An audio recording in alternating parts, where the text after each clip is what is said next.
Welcome to MP TV. భారతదేశానికి కల్వకుంట్ల కుటుంబం ముప్పు అని నిజామాబాద్ ఎంపీ ధర్మపురి అరవింద్ అన్నారు. బీఆర్ఎస్ హయాంలో బోధన్లో ఒకే ఇంట్లో 42 దొంగ పాస్పోర్ట్లు వెలుగు చూశాయన్నారు. కేటీఆర్ హయాంలో జూబ్లీహిల్స్ పబ్బులో డ్రగ్స్ సరఫరా అయ్యాయన్నారు. డ్రగ్స్ కేసుల్లో పట్టుబడిన వారిని బయటకు తీసుకొచ్చింది కేటీఆర్ఏ కాదా అని ప్రశ్నించారు. జూబ్లీహిల్స్ బీఆర్ఎస్ నాయకుడి ఆధ్వర్యంలో డ్రగ్స్ సరఫరా జరిగిందన్నారు.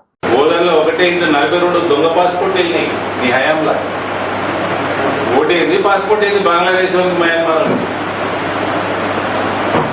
ఇవన్నీ నువ్వు చేసినది కదా నిర్వాహకం. నువ్వు మీ అయ్యే చేసిన నిర్వాహకమే కదా.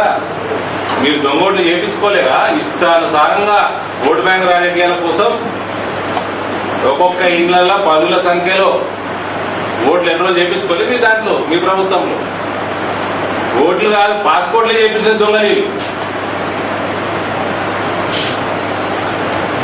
దొందే ఇవి.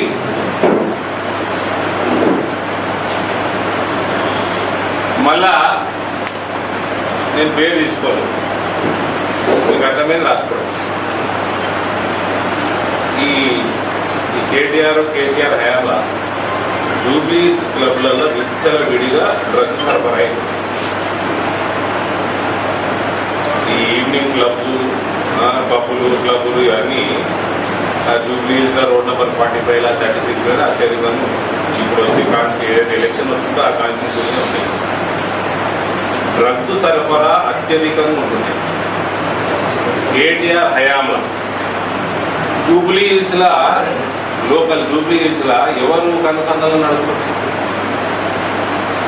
ఎవరు కనుసంధానం నడుపుతుంది తెలియదా?